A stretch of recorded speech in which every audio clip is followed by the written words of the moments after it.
I mean, it'd been way out. If you have a tight schedule, coming to my house would have been a mistake. Yeah, this is great.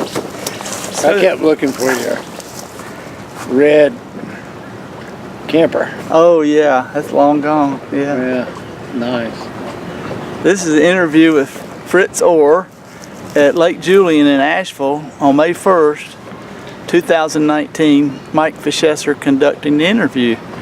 Hey Fritz, I've always been fascinated by your family history and the camps. Could you tell us about that? Yeah, my grandfather got interested in it.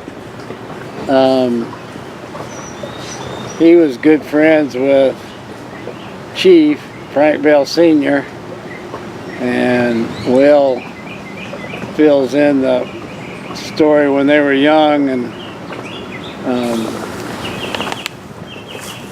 Frank Bell and Ross Allen, who was a reptile expert, and Ray Eaton, who didn't mind having a bag of snakes around, and my grandfather all went to camp together.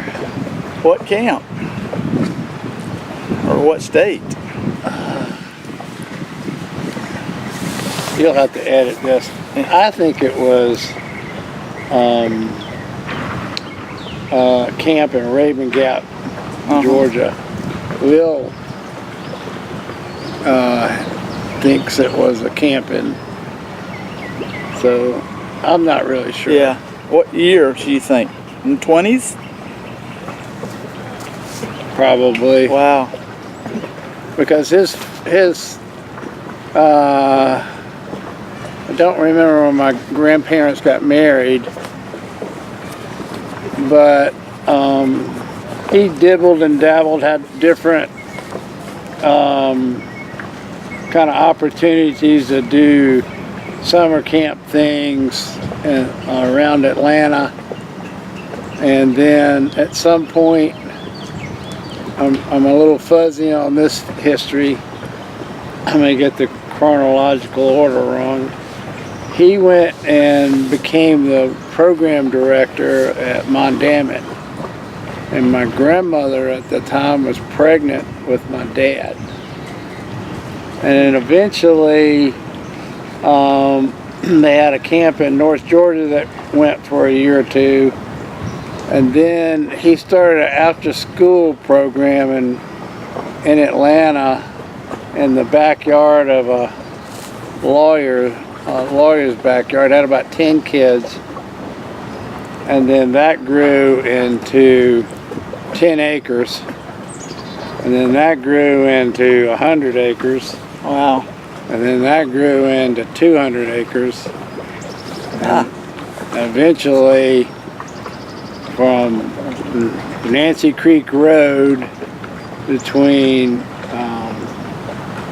West Wesley and West Paces Ferry all the way out to where 75 is, all the way past the OK Cafe into that parking lot, into where I think there's a Starbucks there, and then up on top of the hill, if you look to the right, if you're looking from West Paces, from the Westminster entrance, is a Jewish hospital.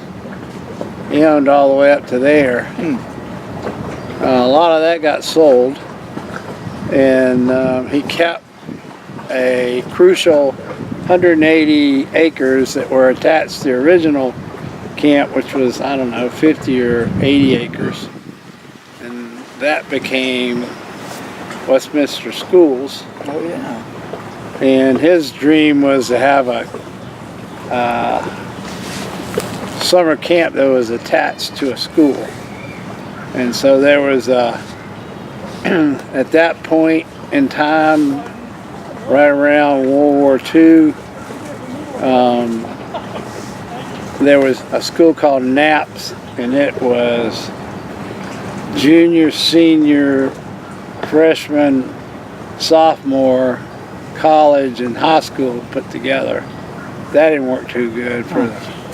And then there was another school, I can't remember it, But anyway, they combined the two, and the North Avenue Presbyterian Church and the First Presbyterian Church got behind it, and then a family in Atlanta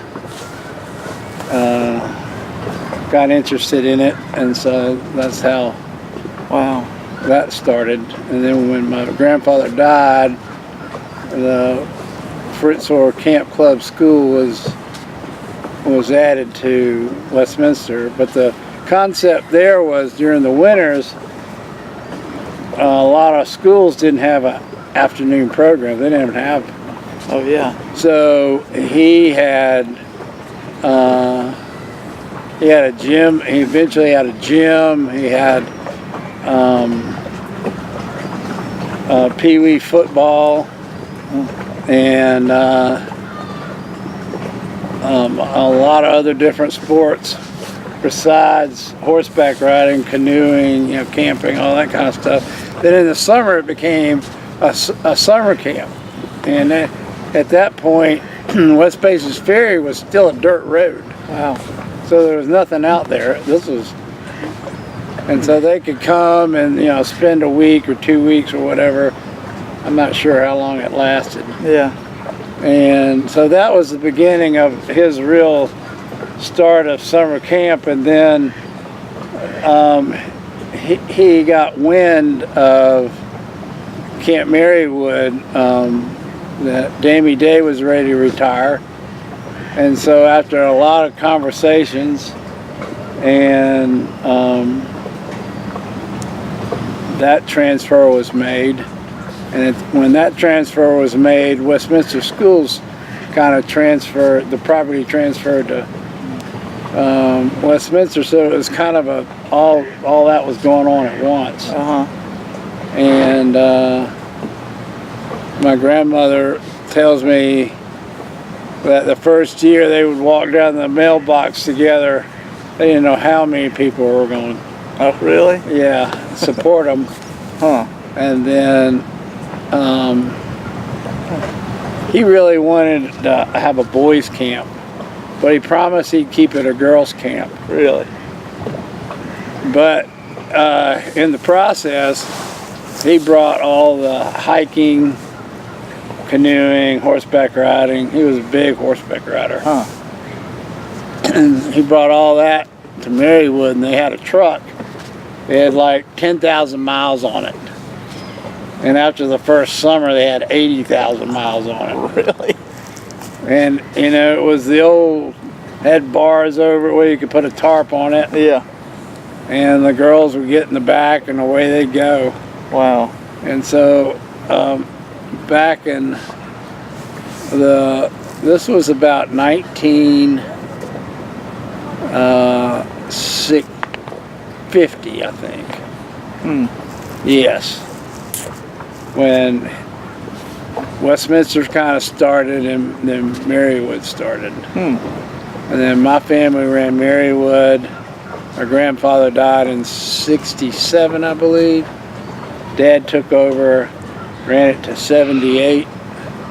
At that point, we kind of did the same thing we did with the camp in Atlanta. We transferred it over to the Marywood Foundation. And they've done an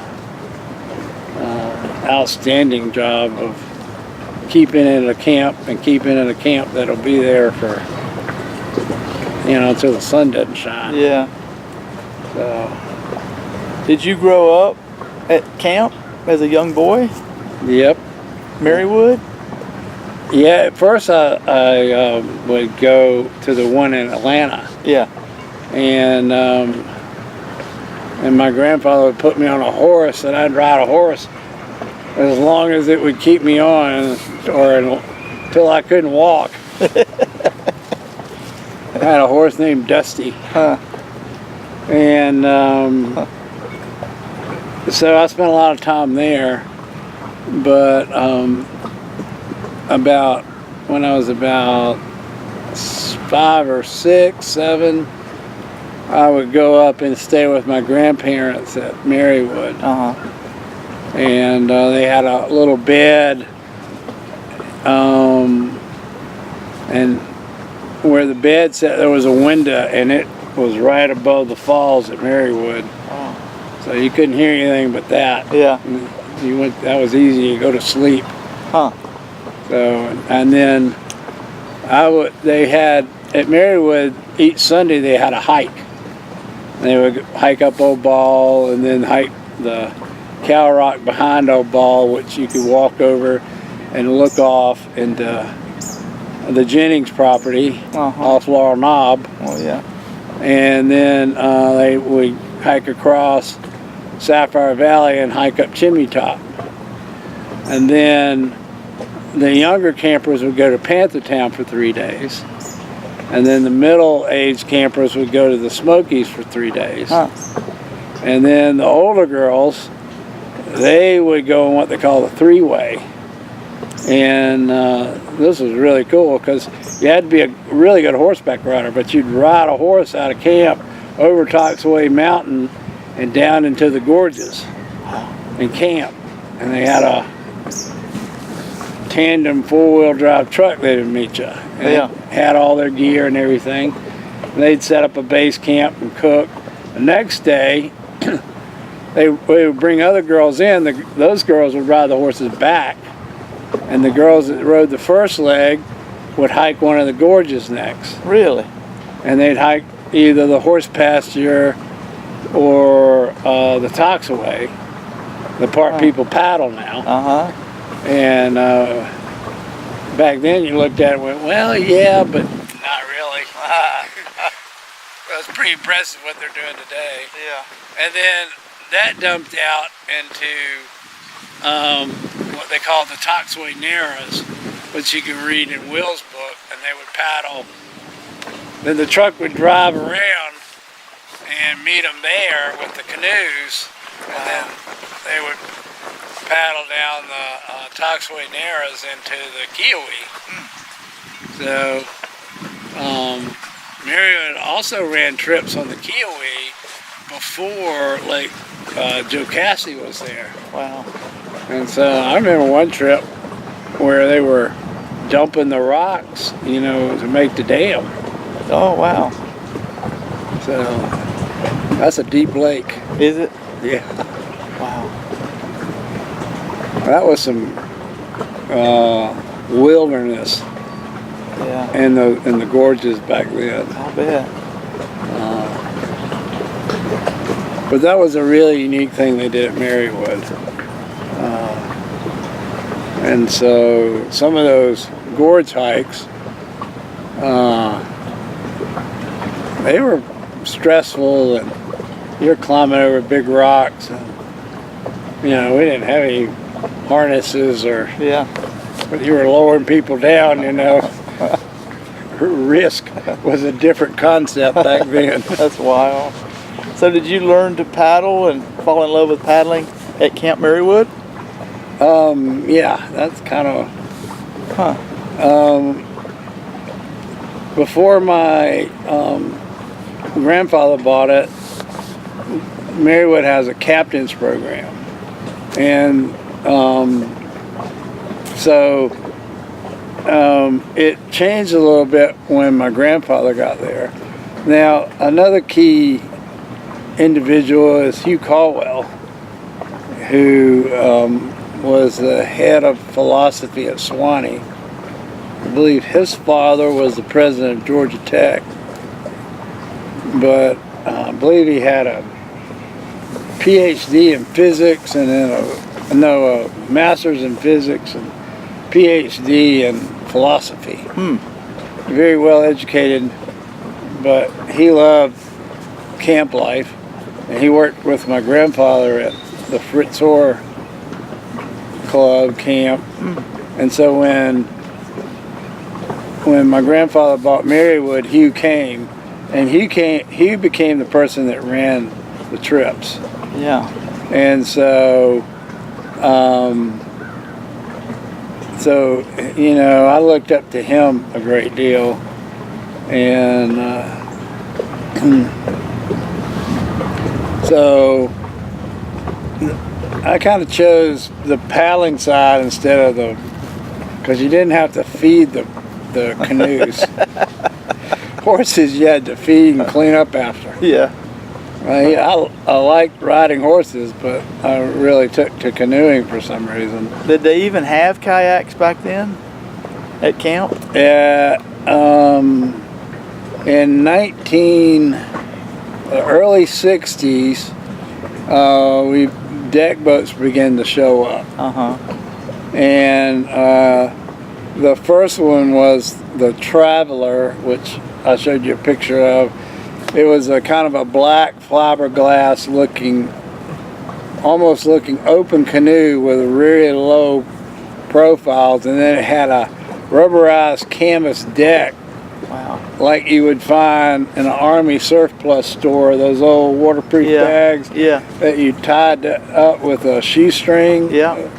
It had that kind of deck on it, and then it had a combing, you put a skirt on it.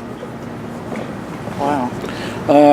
And then a group came through with some Czechoslovakian C2s that had flat decks on them, and we ended up buying one of those. And then we also had a junior kayak. And then about I'm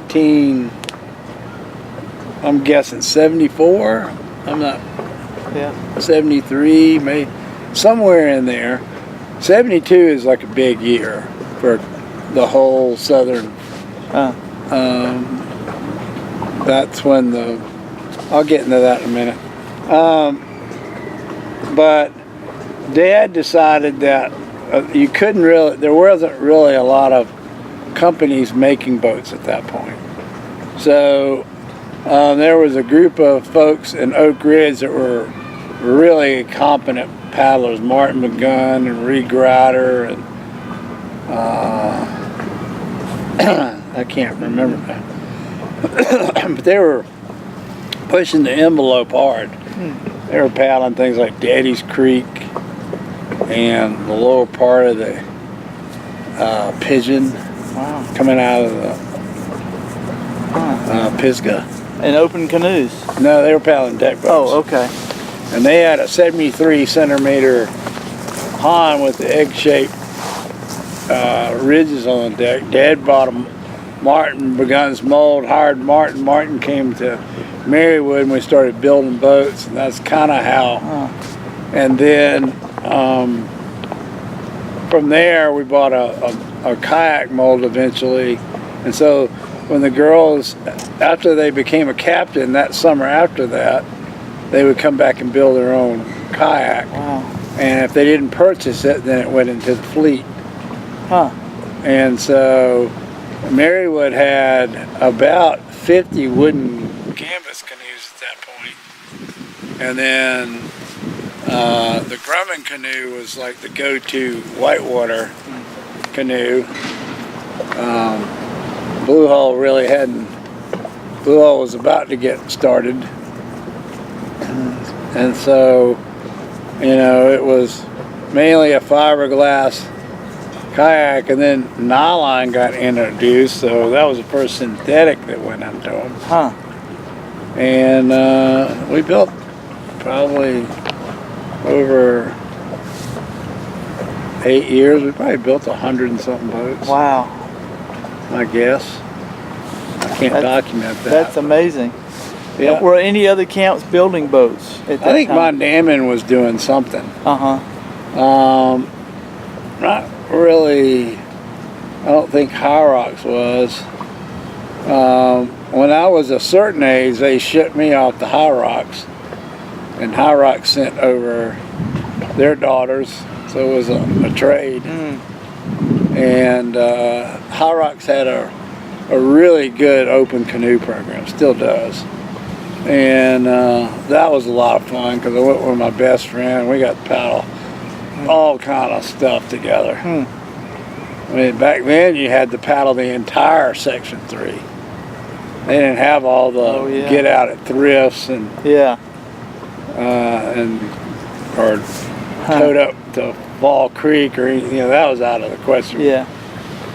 So that, and they paddled the Green, the Nantahala, But High Rocks was a 5-week camp for boys, and then they had a 5-week camp for girls.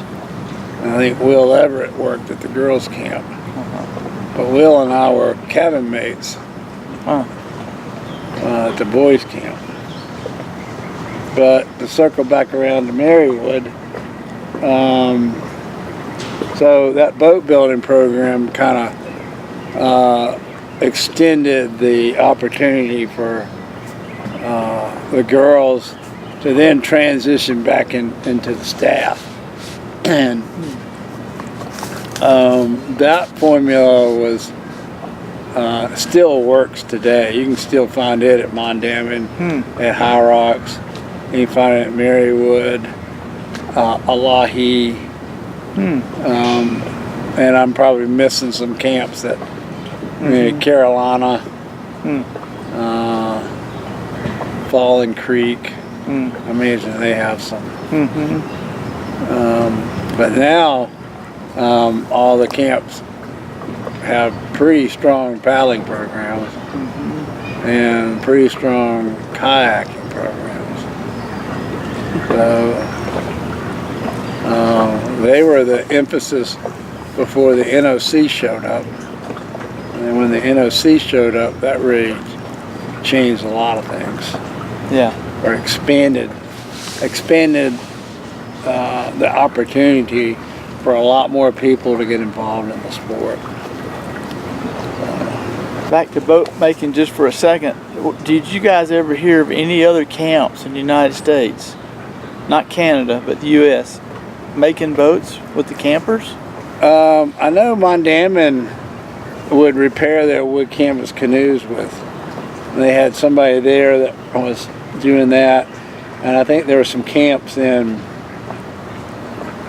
Maine that kind of did the same thing.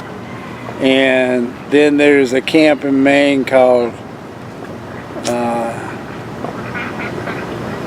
I can't think of it right off, but they actually still build boats. Okay. And they have a semester-based program in the winter. And I know a lot of Westminster students go up there.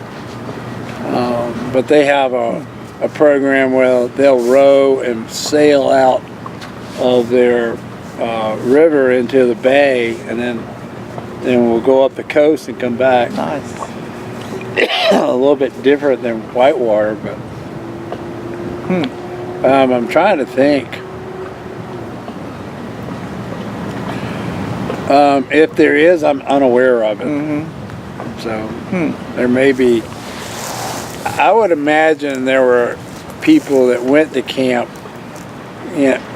back before Perception started. Even when Bill was building glass boats, moles would travel the country. Really? Yeah.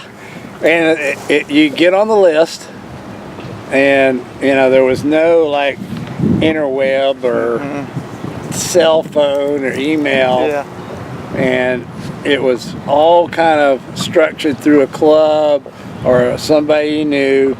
You would get on the list, and the mole would show up, and you would get it for a week or 10 days, and you paid $20, and then you bought your own materials and you built a boat. What were molds made out of? Fiberglass. Most of them had some type of gel coat on them. They were fairly well made molds. Yeah. I mean, they were still, it was a grade or two above your shade tree mechanic. Yeah. Yeah. But it was shade tree mechanics building the boats. I mean, and the chemistry was not hard to deal with. I mean, it was like baking a cake, you just 2 cc's per gallon at 70 degrees goes off in about 30 or 40 minutes. But you had to understand you worked from the middle out, and you got used to having to deal with wrinkles. But patience was the biggest key. And being neat. How long would it take a girl at camp to make a boat from beginning to end? Well, it takes about 3 days before they can pop it out of the mold. So you make the deck and you make the hull, and then those that would go together. Back then, you would seam them in the mold, and so the mold went together, and you'd seam it, and then it'd come out like an egg. So a lot of prep work was going on while somebody was making their boat, and so I think over a 6-week period, we may make 5 to 10 boats. And some of them turned out really good. We had some interesting colors. Yeah. The girls would play with the pigments. That's awesome. Yeah, that was kind of neat. And of course, Ed Weatherby had a lake house on Lake Glenville, and he worked at Marywood. But he taught skiing, but that's where he picked up paddling. And he was a chemical engineer for a rug company in Dalton, Georgia. So he was always coming up with something new. And he definitely could build about the ugliest boat. But he would always be pushing the envelope on something new. Yeah. He just kind of took the shortcut and didn't put a whole lot of time in the master. Yeah. I mean, we took a C1 mold and put sides on it, made an open boat out of it. Which eventually became the hot dog, or HD1. Wow. So, but we got that idea from John Sweet. And so the Open Boat Nationals really kind of pushed the boat development. And everybody was figuring out how to get around the rules. And so after every Nationals, there was a meeting about what rules needed to be changed. That was always fun. When did you start getting interested in racing? When I was about 14 or 15. So actually, the Southeasterns, which were put on still is put on today by the Georgia Canoeing Association. Probably earlier than that. I was probably more like 9 or 10, because everybody was going to race, and of course that was you kind of wanted to be where everybody else was. Yeah. And were you paddling C1 at that point, or just open boat? I started out paddling open boat, and then when Martin came, I made a C1, and then he had a Roke Smith Wildwater C1 that I bought, and so I paddle both slalom and wildwater. So that's kind of how that worked. But before all that got started, the Southeasterns was a big open canoe race, and there was a lot of great competitors there. Yeah. And so, were people coming from other countries? No, mainly just Georgia, Alabama, Tennessee, just locally. Some people may swoop down from the north, Yeah. But, at some point, after the 72 Olympics, a lot of those athletes realized, hey, I can go down and get a job with the Nantahala Outdoor Center, stay in the sport, and train there, and work there. And so that changed the whole complexity of the race scene in the Southeast.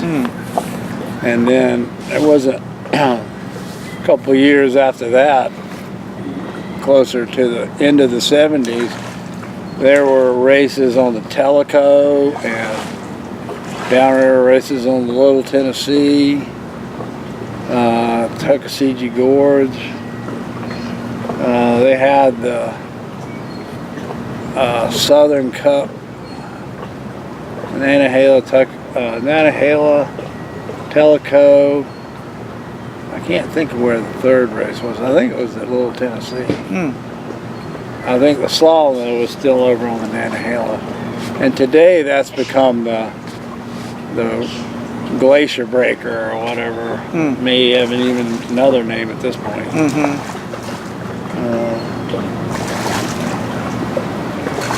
But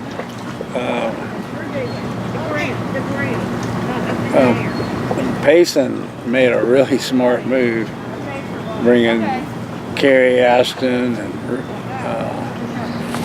Russ. I can't think of Russ. He was a wild horse. C1 pal had a great deal of influence on me later in life. Did you ever paddle with Dave Benner? Paddle the younger Dave Benner. Yeah. He and I were good friends. He's highly competitive. He was hard to keep up with. Great guy. His dad. But mostly with the camp and the summers, and his father was really influential, and so was David, you know, making the guidebook. Our paddling we crossed paths, but we didn't spend a lot of time on the river together. Right. But it was great seeing him the other night. Between camp, all your work at camp, and then getting into competition, did you ever have any time left to go do explorations and pioneer any first descents? And I think the biggest influence was Dad's got interested in preserving the Chattooga, and 1972 was kind of the point where they had, and I may be off on the correct year, but you had 12 or 13 original wild and scenic rivers. And the Salmon River, which runs through the middle of Idaho, was a wild and scenic river. It had to be free flowing, and it had to have no human pollution. And so the Chattooga had the potential to do that, except it was owned by a private company. Yeah. So there was an effort across a lot of different disciplines or professions to push the Chattooga this way. And it was a great candidate, but it didn't make the first cut. But it became the river that was the footprint or blueprint for the next like 180. So in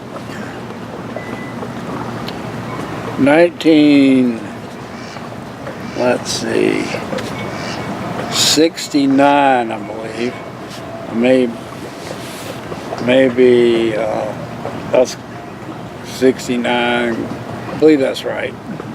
I was about 13, and so in 68, after camp, my dad took me. We flew to Salt Lake City, and then we flew into Boise, and then we were picked up by a private plane, and we flew into Salmon.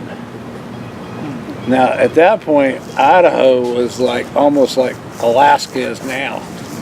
There was nothing. Yeah. I mean, Salmon, Idaho was one street. Wow. I was there last fall, and it was more like Brevard. Yeah. Huh. And So the idea was to go scout the river out and then come back the next year and paddle it with a group of with Hugh Caldwell and some Marywood girls in August. And so we flew. The first day, well, I think that's how it went. We flew in the salmon, but we also flew over the river before we landed. And back then, it wasn't against the law to fly down into the canyon. Yeah. And so we were flying like in the canyon. Man. And the turbulence, you'd be flying along, and all of a sudden you're 50 feet from where you were, and then you were like 100 feet down. Yeah. And your stomach was in your mouth half the time. Yeah. But we scouted that, and we stopped in Salmon, and then the guide we were going to use put us in a jet boat, and it had like plywood seats in it. And he takes off down the river doing about 50, and that was a hard ride. Yeah. Even with a cushion under you. Yeah. And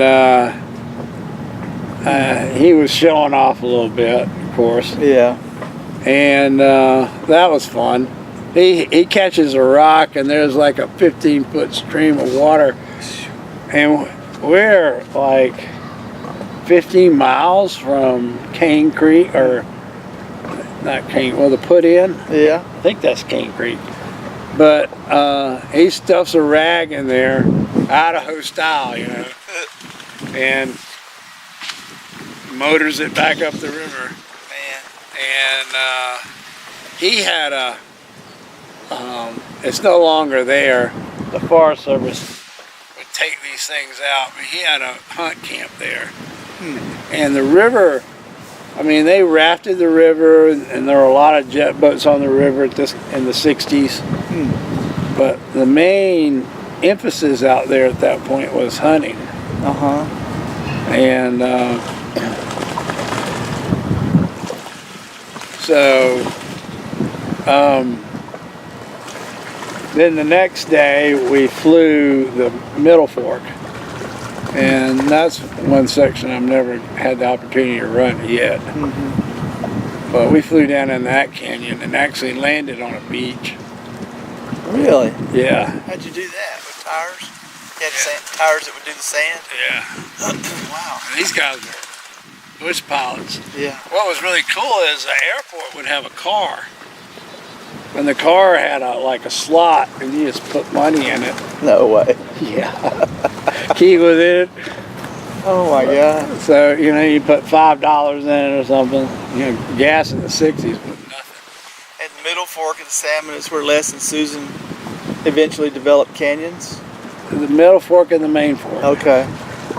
Eventually, in the mid-90s, mid to late 90s, I took two groups out from Marywood and ran the main with Les. And that was, he was a little nervous the first time. I had 20, 16, 18-year-old girls with me. Really? Yeah, he was a little worried about how well they could roll. And we got down to Salmon Falls, and they were surfing and popping enders and rolling up. He calmed down. He relaxed. He was very happy. Yeah. His son Max just contacted me.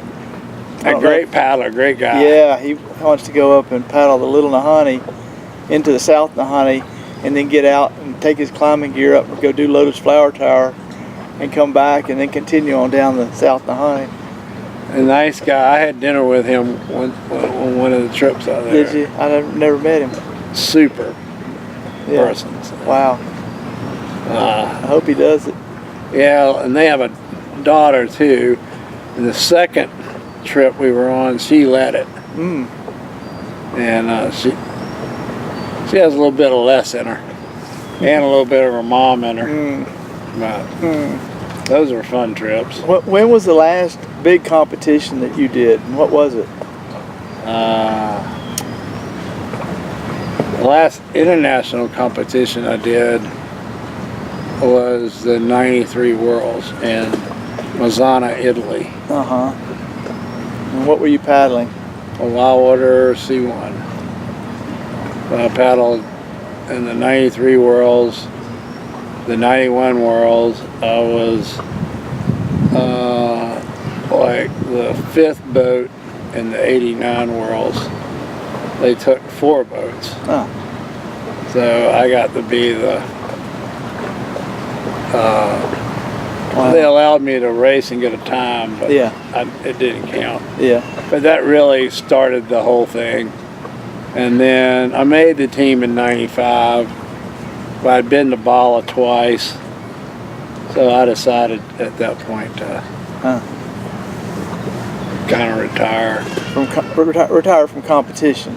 Right. Yeah. And prior to that, I'd raced in the open boat nationals several times. Yeah. Or several years. Yeah.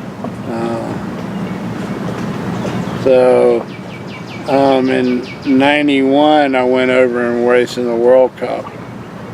And then the pre-Worlds, and 90 actually. And 91 was the Worlds in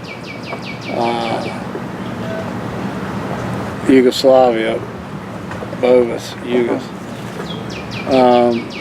5 days after we left, the Yugoslavian war started. Really? Yeah, there were guys walking around like old World War II wool. That was a sad time, because after 92, between 92 and 93, there were a lot of athletes that never showed back up. Oh, really? Yeah.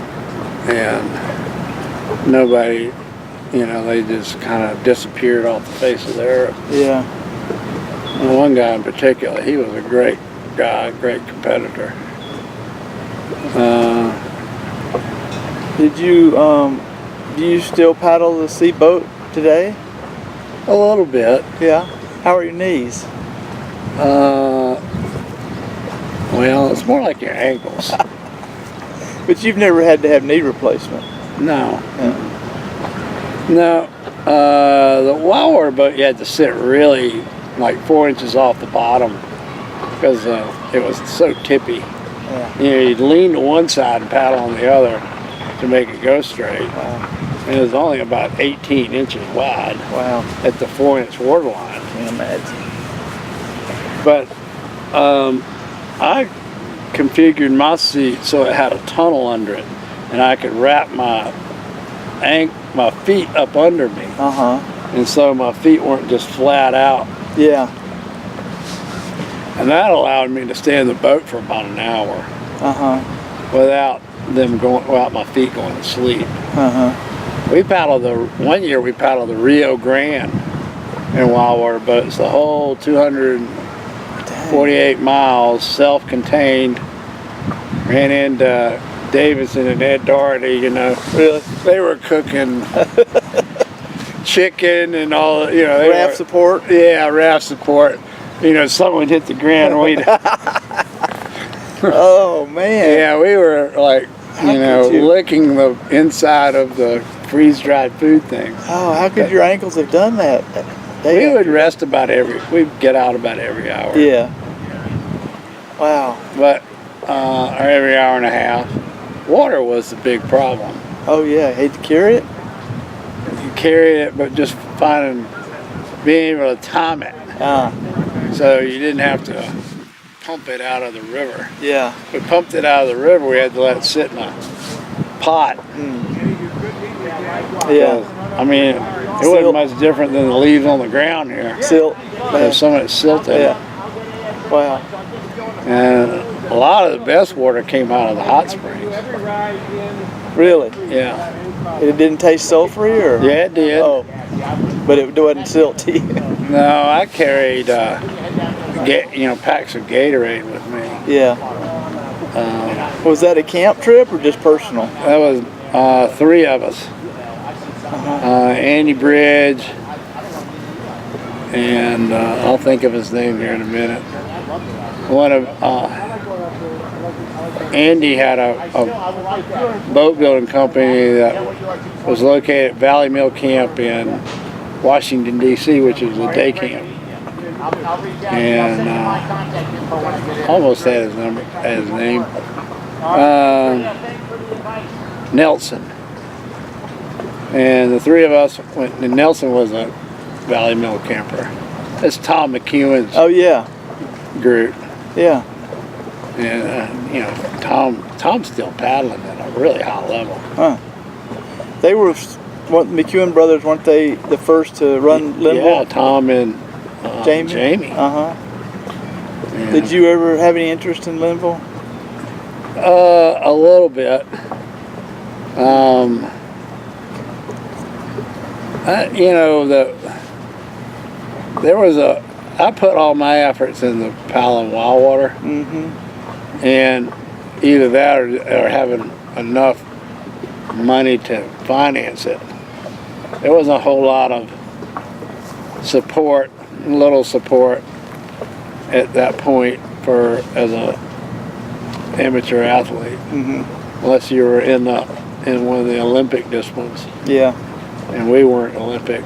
Yeah. And so I spent most of my time training. Yeah.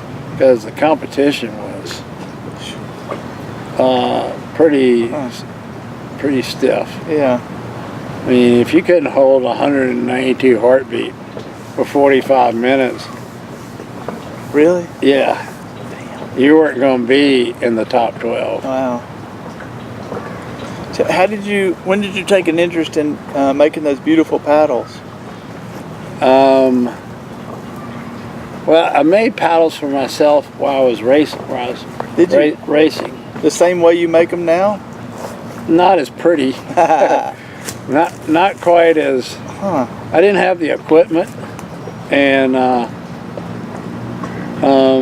but I created the soft spoon design, and I didn't have the equipment to do the hollow shaft. You did? I didn't at that point. Oh. But I started experimenting with a lot of different woods. What did you have, a hatchet and a bow saw back then? Something like that. A jigsaw and a... oh, man. Do you still have any of those old originals that you made? Yeah, they're all broken. Oh, okay. And some of them are probably in the 80s, somewhere down in Sock'em Dog. Yeah. Yeah, I broke one in Jawbone once. That was a long swim. Man. So you got interested in making paddles long ago. Mm-hmm. Wow. You know, Homer made a really, really good paddle. And then when Steve left and partnered up with Joe and a couple other guys from Blue Hole, and started the company Dagger. I like a wood paddle. And I stayed away from carbon shafts because they were just too hard on your shoulders. And so I just kept playing around with it. A lot of what helped me with the paddle making is, you know, we built boats at Marywood, so I had this kind of talent, and I started kind of playing with this plastic, weird, I can't remember, polyethylene or something. And I made a epoxy mold that I can inject, and of course I didn't have enough capital to make all this. And I ended up over at Dagger, and, you know, and they looked at it and, well, yeah, we've thought about this, but you know, the numbers don't really go great. About 3 days later, I got a call from Joe and said, why don't you come work for us? you can come and you can still go train everything, but about 6 months out of the year we have to develop our new boats. Why don't you come help us do that? And so I got there when they almost were done with the Cascade C1, and I believe I stayed for 4 or 5 seasons like that. Yeah. Where I would go race and then come back, and then they would work me like 12 hours a day, and I'd sand out all their plugs and finish them all, the masters out, and then they would go to the big national retailer show. Yeah. And then after that I would work a little more into the fall, and then sometime in the winter it was time to produce boats. They kept me around a little bit, but then I would go off and get ready to go race. Yeah. And it got, the year that stretched the longest was when the freestyle started to get big. And we had one boat that we developed, and then I took it up to Indy at Valley Mill. We made a bunch of boats there and brought it back down for the big Ocoee. And that boat then became, a second version of it came out, and that became the RPM. And Mark Lyle and Spelius had a huge influence over that. And so, and then a whole bunch of other boats came out to that, the Vortex. There was a kid's boat, I can't remember the name off the top of my head. There were a couple of canoes, the Caption, the Sojourner. So, and I don't know, they maybe did about 12 or 13 boats with them. Wow. And then I did 1 or 2 boats for Perception. And then I stopped. And all that shaping helped me with it. Oh yeah. And I stopped because the Bondo was just, Oh really? yeah, it got to be where Yeah. the chemicals were just too much. Yeah. And Even with good ventilation? even with good ventilation. Huh. And Dagger was getting bigger and bigger, and it wasn't, things were changing, and it was probably more my fault. I didn't really commit to like going all in with them. Yeah.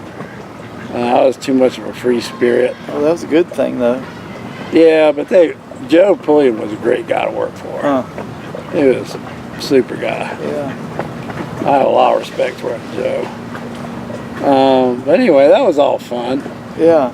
You know, and Bill Masters was okay. He just kept on the proper side. But if you treated him nice, he treated you nice. Huh. But he was a good guy. But eventually, I was right in the middle of when they both got sold to Watermark. And all of a sudden,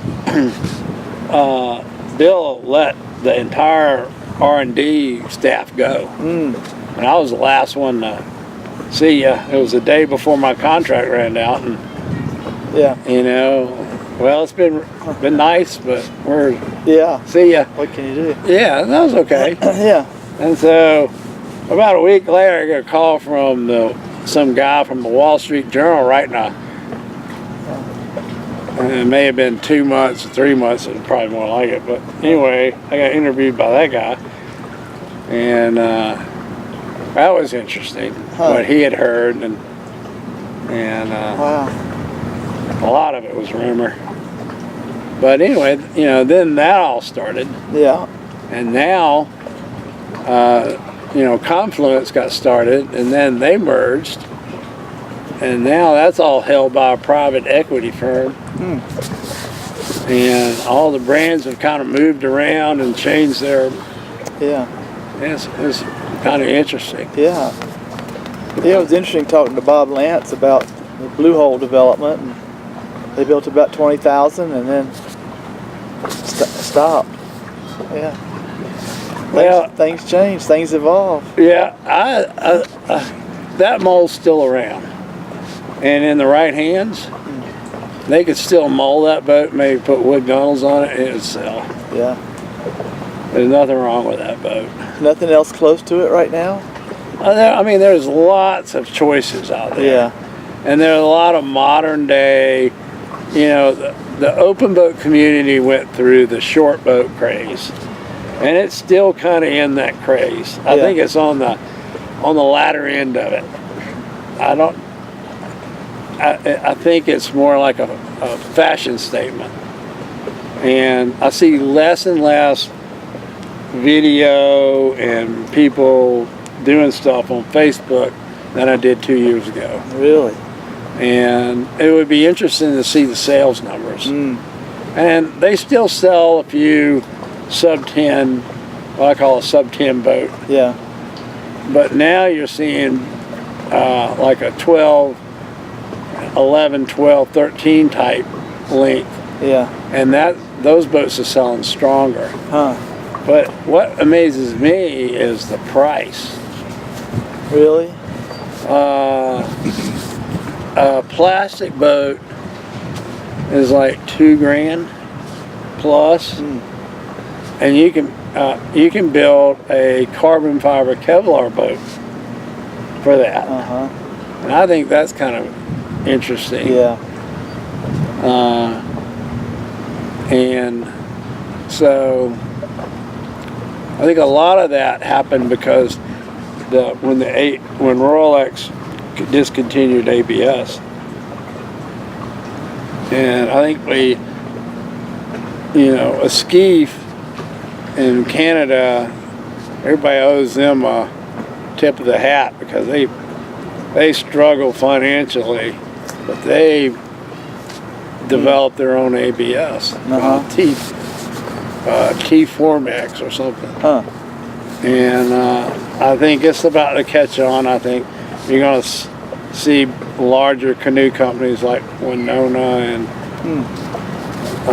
it's just my guess. Novacraft. I think some of those guys will start molding. But talking to Eli Hilbert, he has a, he can tell you that, the numbers aren't as strong as, so. Well, what about Old Town? What are they using for their canoes? What material? They build a lot of what they call the double dump rotomolded. The Discovery canoes. They build more of a family boat, a recreational boat. Yeah. And you can go into a store and you can buy the canoe and all the life jackets and the paddles, and then you see a lot of them on Craigslist for sale. So I think people get into it, and then move on. Where do you see the sport of canoeing and going? What direction? Well, I think the sub 10 is not going to die off totally, but I think you'll see the designs are evolving, and I think they'll evolve even some more. And I think there's going to be kind of a weekend warrior group, and I think that group's shrinking, and then there's a smaller, like what I call more of a athletic group. Some of them are world class, on a world class level. Yeah. They're paddling some really hard stuff. Yeah. Stuff I would never I look at and go, whoa. Yeah. And I have a lot of respect for them. I think that will maintain itself. I think the boats will get a little longer, and I think the hull speed will come back, because I think hull speed will generate more sales, because it actually, they're a little easier to paddle. But I also see that the flat water market, the touring market, has really become a strong. You see companies at Canoecopia selling $3,000 boats, and they're not selling one or two; they're selling like 20 or 30. Wow. And it's beginning to have an appreciation for the quality of the boat is on par with a really nice mountain bike or a road bike. And Swift, they're building carbon fiber gunnels and thwarts and seats. The things weigh 25 pounds. They're 14, 15 feet long.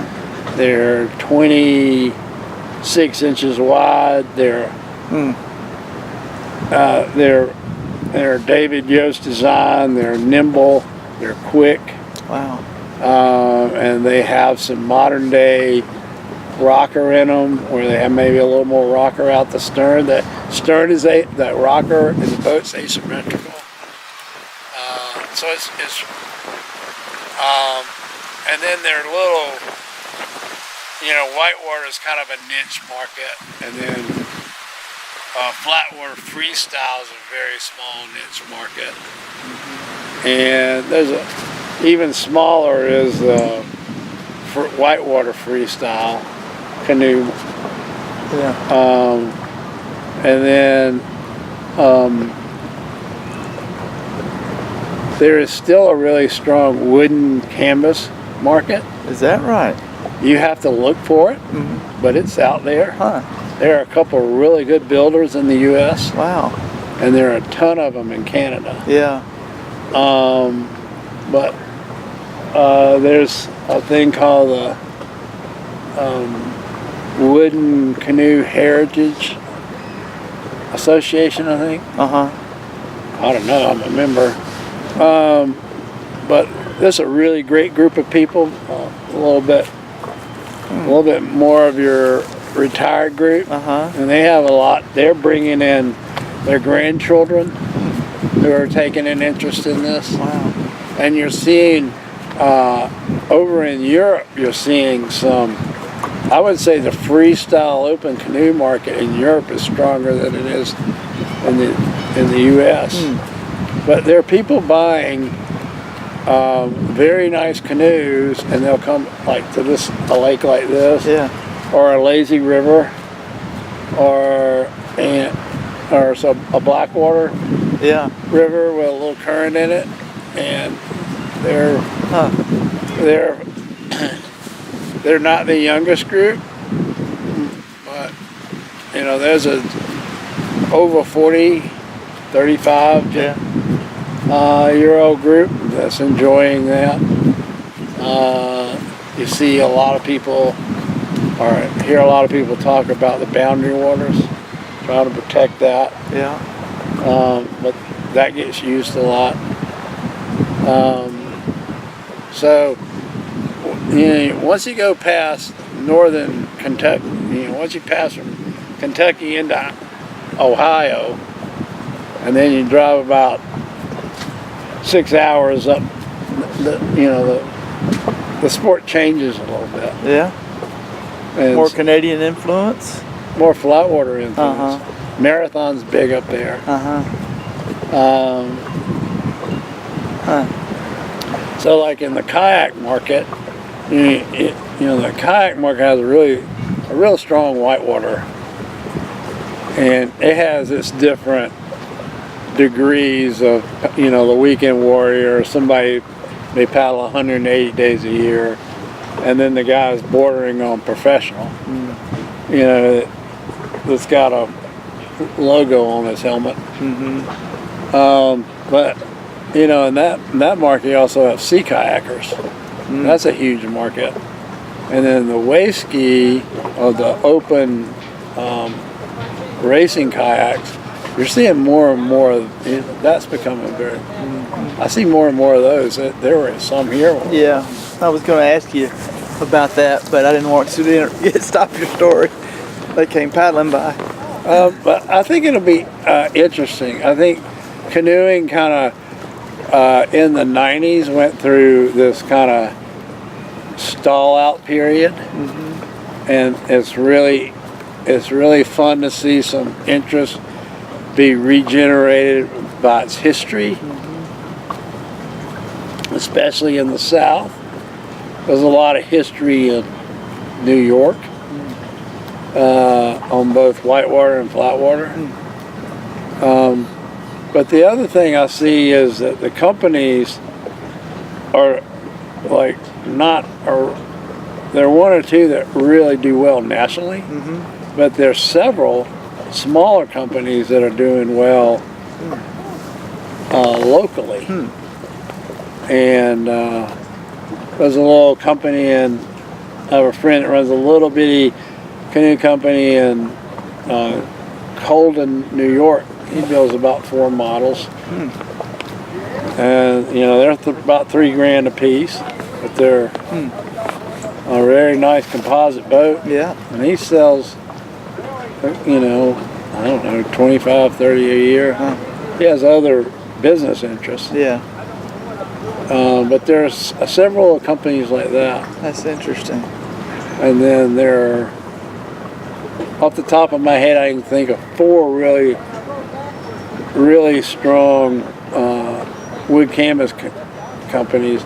They're doing more than just restorations. Yeah. And then there's 2 other people that are also probably, that kind of do more than just canoes. They'll do small sailboats and stuff. The guy in Alabama, and then like another guy up in Massachusetts or somewhere. Yeah. What sort of, in wrapping up, what words of wisdom do you have for somebody that wants to get into paddling? And take your time. Really? Yeah. Enjoy the journey. It's not a drive-through sport. If you think you're going to learn everything in 6 months, you're probably going to find yourself in trouble. A lot of the little short boats are very forgiving. But that's also an illusion, because you can find yourself, it's like, you know, you're doing really good climbing 5'8", then you try to jump to 5'11", or there's a section of 5'11" on a 5'8". There's so much to know. There's so much knowledge to know, but it's really a life sport, because your knowledge is really gained by experience.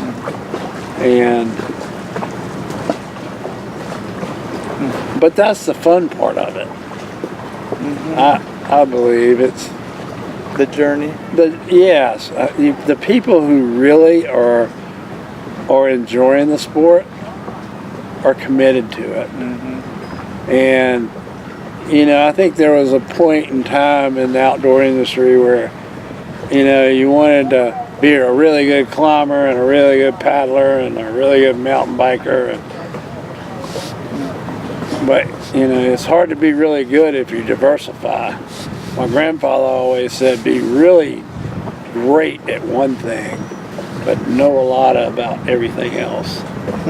Or experience a lot of, you know, Will talks about being water wise and about what Ray Eaton taught, and you know you know, being a good swimmer, understanding sailing, understanding river currents, ocean currents, Wow. wind, weather. A waterman. Yeah. Dang. So, I mean, it's like becoming a mountaineer. You know, really good rock climbers eventually become good alpine climbers.